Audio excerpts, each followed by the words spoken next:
All right, sisters and brothers, I'm back.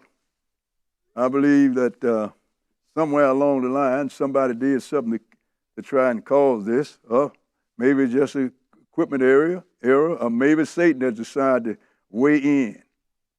But the reason I'm having this little thing is because I have gotten tired of listening to all of this talk about we don't have no faith, because I encourage people to get these virus, to get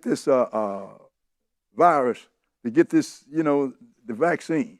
And for your information, last Wednesday, I took my last shot of the vaccine. And I don't have no tail, neither have I grown an extra head, and I don't feel like I'm going to drop dead. But we have people out there telling people about, don't take the virus, it's going to do this, it's going to kill you. And I want to tell you something. And then, but when they cross the line is to say that I don't have no faith. If I didn't have no faith, then the Lord wouldn't have blessed me and the Israel of God the way he blessed us. And what you don't know is that faith comes by hearing, and hearing by the word of God. And through the word of God, sisters and brothers, I believe that many things are possible for me as long as I have faith in God. And the Lord has shown me a lot of ways that he was with me in the Israel of God. Like I say, he gave me a lot of sisters and brothers that have a lot of faith and a lot of zeal and very progressive. And with those that he's given me, we have done some big things.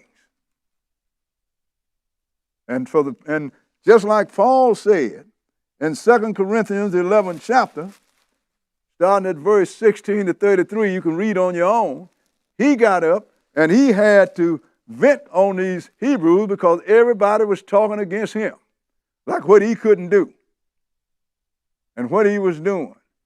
And Paul let you know that, hey, I'm going to put my pedigree on the table. I'm going to show you the evidence of my faith. Because if you have faith in God, then he will bless you and bless your hand by whatever you do. I'll never forget what an architect told me one time. He said, Brother Buie, I ain't never seen nobody like you, so you seem to do whatever you want to do, and you accomplish it. Yes, because I do it in the name of the God of Israel, the true and living God, and even in Jesus' name. And for you to say, I have no faith, well, I'm going to show you the fruits of my faith, sisters and brothers. Just like when the people come out, the Pharisees come out to get baptized from John the Baptist. John the Baptist called them vipers. He said, who warned you from the destruction to come? He said, look, show fruits of your repentance. So you say, so you have faith and I don't? Well, you show fruits of your faith and I'm going to show you fruits of mine. When the Israel of God was in the storefront, we bought some property as is. That means you buy the property with all of the taxes on it. And we had to pay that out before we got tax exempt. First thing is, we had an Edomite form that told us, well, if you pay these taxes so much, you got 5 years to pay the rest. That was on a Friday. Right. So what did we do? We paid the money. But that Sunday, I was at my neighbor's house that Sunday morning. A Gentile, the only Gentile that was a part of that Edomite law firm, had my wife to call me from my neighbor's house, and he said, I got something to tell you. If you're not there Monday night, if you're not there Monday morning with $13,000 in the form of a cashier's check, they're going to put your property on the scavengers list, and somebody else going to pick it up, and you're going to have a time getting it back. Mm-hmm. I called the brothers that same Sunday and told them the brothers showed up and laid $18,000 on the table. I went out that Monday morning with $13,000 cashier's check. I sent Brother Jones, which is just recently passed, sent him down with a $13,000 check. And when he went in there, the woman says $13,500. He pulled up his checkbook, going to write a check for $5. She said, we can't take no personal check. But she looked over there at this guy sitting over there with this portfolio in his hand. She said, come on, brother, write me the check. She took a personal check. The man turned red, got up and left because he was there to grab our property as soon as it hit the scavengers list. The Lord delivered us. The same law firm paid some of the taxes before, some years before, and paid some year after, but it left some taxes in because they was hell-bent on taking our property, which we had built a building on. Then Brother Jones, so we got ready to expand, and Brother Jones said, why don't we go to the bank and see if we can borrow $150,000, which was big money to us at that time. I said, man, them Gentiles ain't going to loan us no money. He said, man, why don't you just try? I said, okay. And we went down there to borrow the money, and when we got the loan, the guy at the title company said, don't you know that y'all owe $10,000 worth of back taxes, and your property goes on the scavenger list in a week? That was about 5 or 6 years later. He said, look like somebody here should be sued because he saw that it was somebody left that in on us purposely. He said, what you going to do about it? I said, pay it off the top. So we paid the $10,000. He had grown from, I guess, maybe $3,000, $4,000 to $10,000. I paid it off the top, and by the time we got through, we had completed the expansion and didn't use the money. So that tells me that we didn't need the money. The Lord used that to warn us that they're about to steal the property. The Lord did that because we had faith in God, that he would protect us no matter what we did. Same thing, we got ready to buy the property. We didn't have money. I had to, and that's before we got to the expansion. In the beginning, we didn't have enough money. I got a mortgage on my house, took the whole check, put it down. It wasn't enough. So the Lord blessed the Sister Marshall, which didn't even go to the church. It's just volunteer. I loaned you $15,000, which was enough to do what we had to do. The Lord weighed in. She was the Lord's ram in the bush because of our faith, sisters and brothers. Then I got to listen to the other Israelite Bible classes that was down, and they encouraged me. Said, brother, we heard, because I remember I went to a picnic on Dan Ryan Woods that they had out there, and I was invited, so I went. They said, brother, we heard that you was thinking about building a meat house. So it would be good for us if we had our own meat house. We'll support you, brothers. I said, you will? Yeah. So I built it from the ground. And then to have it open for 3 years, and I had to shut it down, have 34 employees, refrigerated trucks, everything. And we paid for it, but I had to shut it down because them Hebrews backed away and they would not support me. And the other blacks, which didn't know that they was Hebrew, they liked pig and catfish and all the other chitlins and all that stuff. And then again, too, they took issue because we shut down on the Sabbath day. A woman in Boston Park told me that, look, we didn't support you because it was an insult to us that you would close your business on the Sabbath day. That's when we do our biggest shopping. I said, but we had to keep the law of our God. Yeah. How are we going to run a business on the Lord's Sabbath day? And we supposed to be the people of God. So I shut it down. We wasn't making no money, and it was putting a drain on the organization. Even our income tax consultant told our banker, said, you know, if Brother Buie don't do something, this meat house is going to take the whole Israel of God down. You know what my banker told me, income tax consultant? Don't worry about it. Brother Buie going to find a way to fix it. He saw my faith in my God, and that made him have faith in me. This is a banker talking. Mm-hmm. And so we did it, and we are still here. So first is I want to show you the building, the meat house. You remember I mentioned we built this from the ground. We bought property, a whole block, and tore down old buildings that was on the block and built this out of the ground. It was not a meat house. It was a meat processing plant. Right. We brought in whole cows, I had butchers in there. And like I said, in all, we had 34 employees. We made steaks. We made bacon. We made rump, whatever. We had it all. And the meat house was so clean you could eat off the floor. Yes, sir.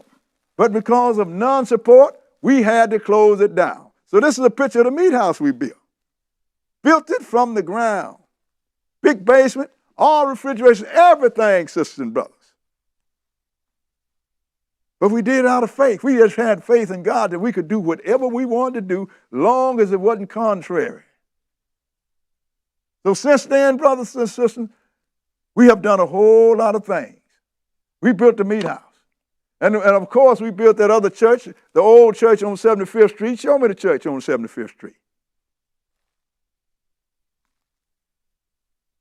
Because we want you to understand what we built from the ground because of our faith.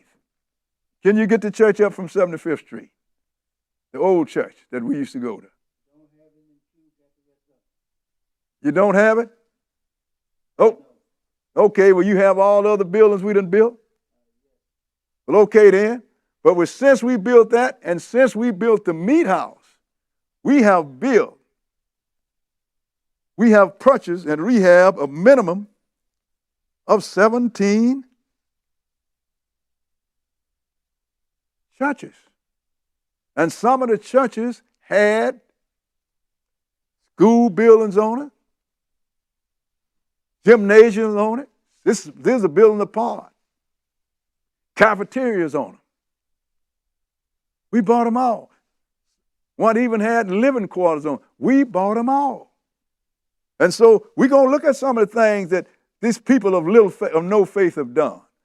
Look at Atlanta. Show me a picture of Atlanta.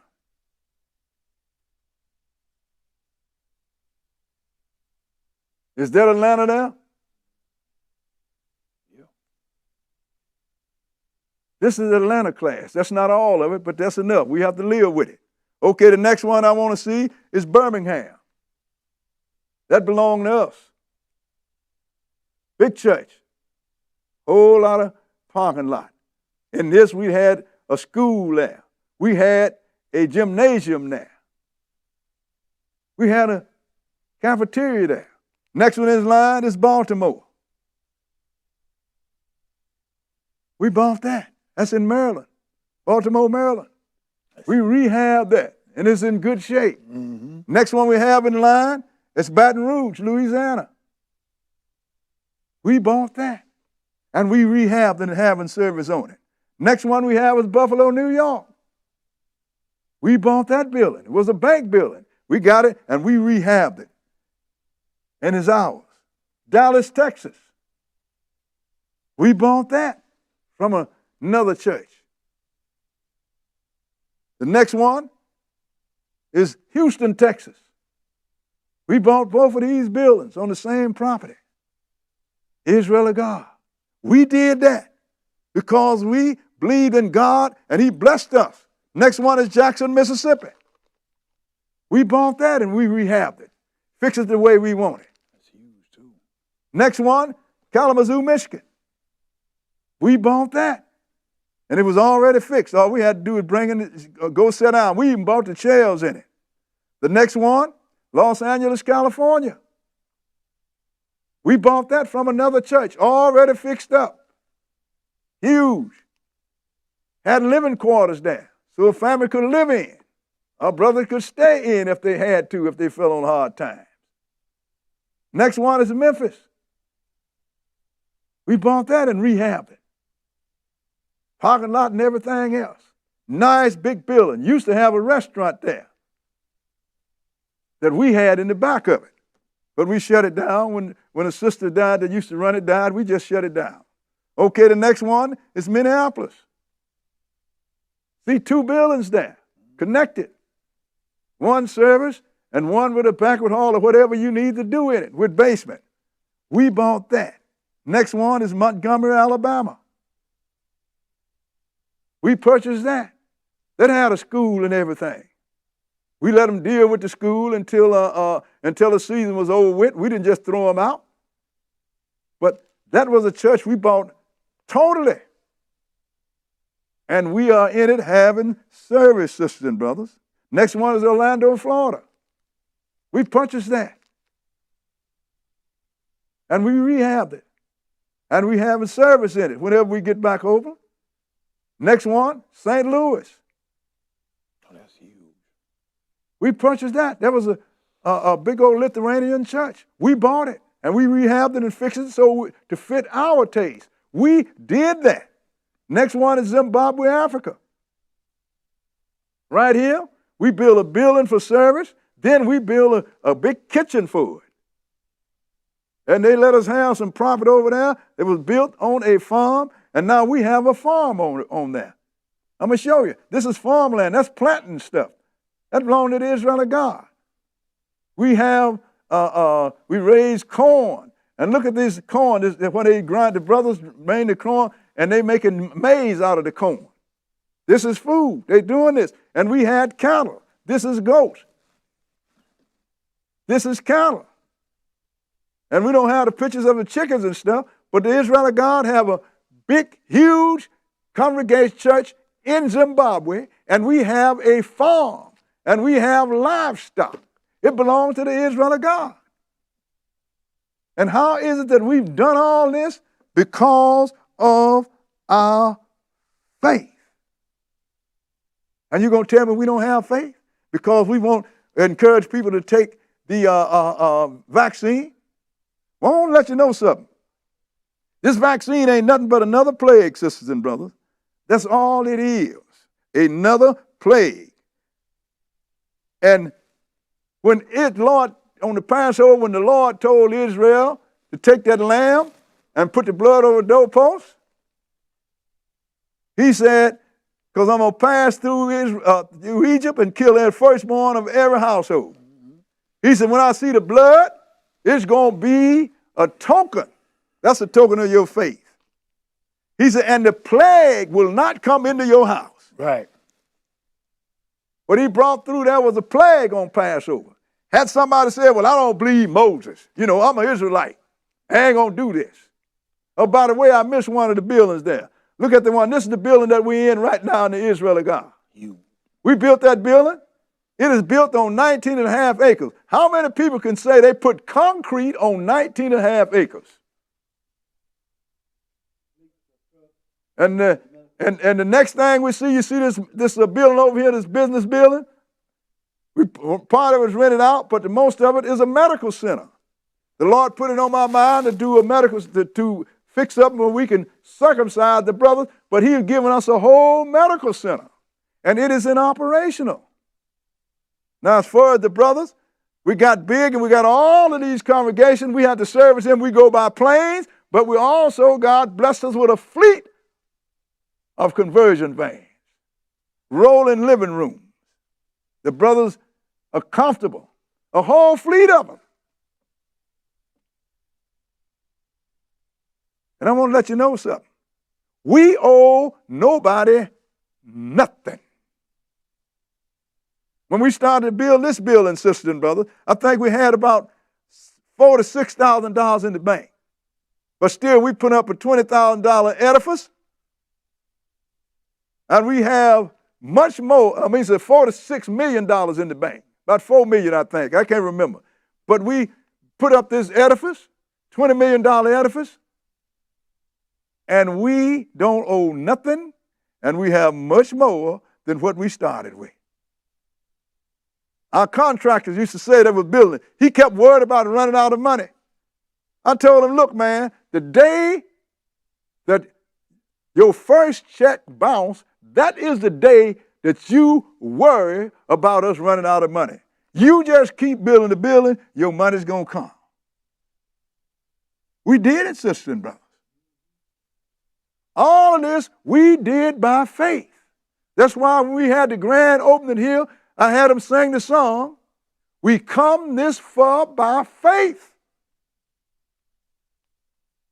This is the evidence of my faith in God, because He has blessed my hand and all the brothers and sisters that are with me.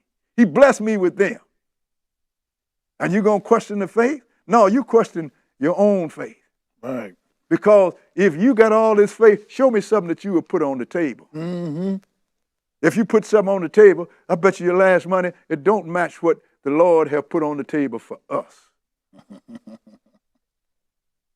Because I'm tired of this talking. So like I said, this ain't nothing but another plague.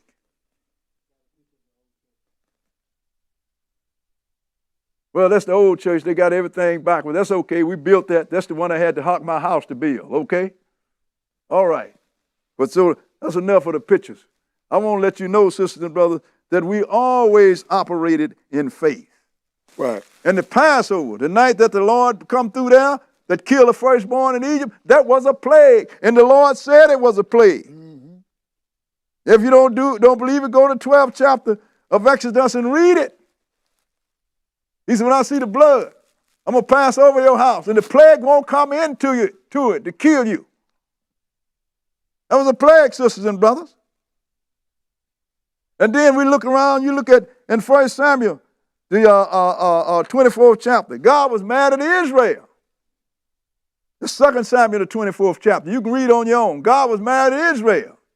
And he brought a plague through and killed 70,000, and he told the angel to stop, but the angel was still there. And the prophet Gad told David, go make a sacrifice to God. Build an altar and everything. David did what the prophet told him, and then the book said God was pleased and he stayed the plague. Wouldn't kill no more. It was a plague, sisters and brothers. Plagues ain't nothing new. In Numbers, what if David had told the angel, or told Gad, oh man, I don't believe that. I ain't going to build no altar and make no sacrifice to God. The angel might have finished all of Israel off. Because God wouldn't have been pleased. Then God, because Israel is complaining all the time and whining all the time like they do now, God sent some serpents in there to bite them. And then they said, and when Israel get under the gun, he prayed to God, said, please help us. You can find that in Numbers, the 21st chapter. And God said, I'll tell you what, Moses, put a snake on a stick and stand it up. All that getting bit by the snake, if they look up on the serpent on the stick, they're going to live. If they don't, they're going to die. He put their faith to the test to stop the plague of them snakes from killing them. Mm-hmm. What if they said, man, I ain't going to look at that old snake on a stick. That ain't nothing but an idol. I ain't going to look up on it. God would have killed them all, sisters and brothers. Look when Hezekiah, God said, told him, you ain't got but 15 years to live. In other words, give your house an order, brother, because you're going to die. Hezekiah turned his face to the Lord and prayed to God, now you know I've done what you told me. I've been a good servant. Before the prophet got out of the parking lot, he turned around, God sent him back and told him, I have given you 15 years. Added 15 years to your life. But put a clump of figs on the boil. What if Hezekiah said, well, I don't need no figs on the boil. I'm a servant of God. He said he's going to give me 15 years. Get out of here with the fig. He probably would have died. But he had faith, and God listened to him. Matthew, the 24th chapter, and verse 7, Jesus told you there are going to be plagues on the land. This ain't nothing but another plague.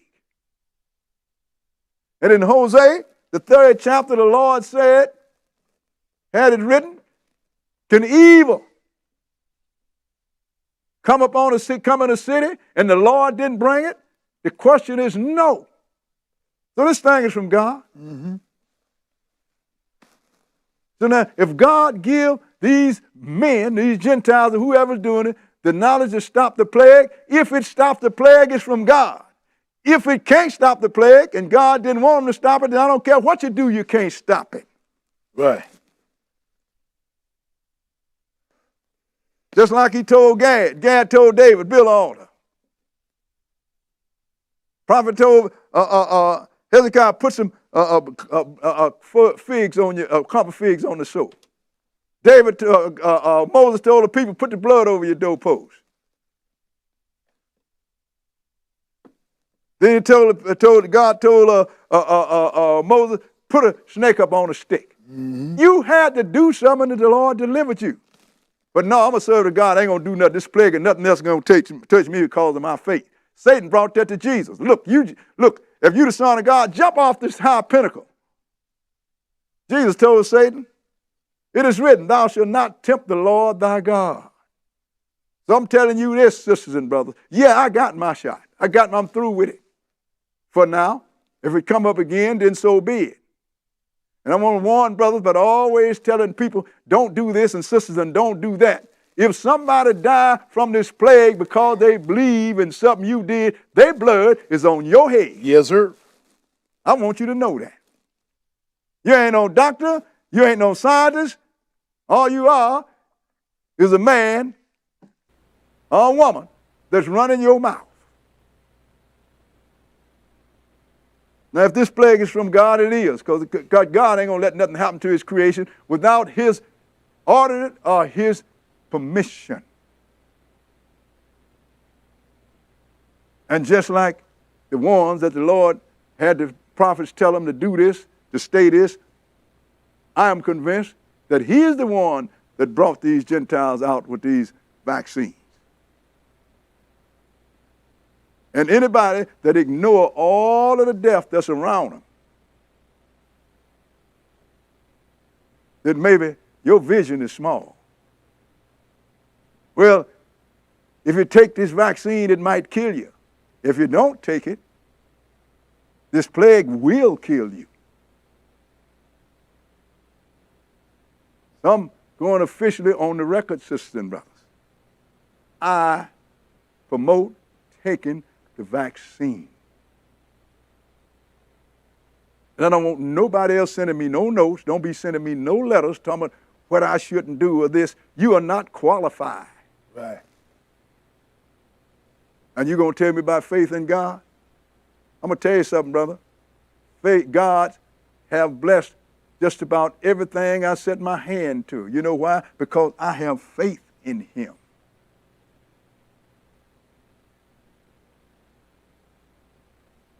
And the next time you tell me I don't have no faith, trot your evidence of your faith out and lay it on the table like I did today.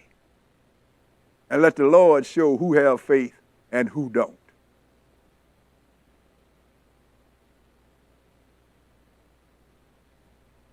Have a care of what you tell people what to do and what not to do. Because the Lord might turn it up on your sister. He might turn it up on your brother. And you find out the hand of the Lord is laying on you because you are interfering with some business that is not yours. It is the Lord's business. The Lord brought it in, and he will take it out. Whatever method he used to take it out, that is his method. All you can do is adhere to it and thank God when you've been delivered. Now, that's all I have to say. So now,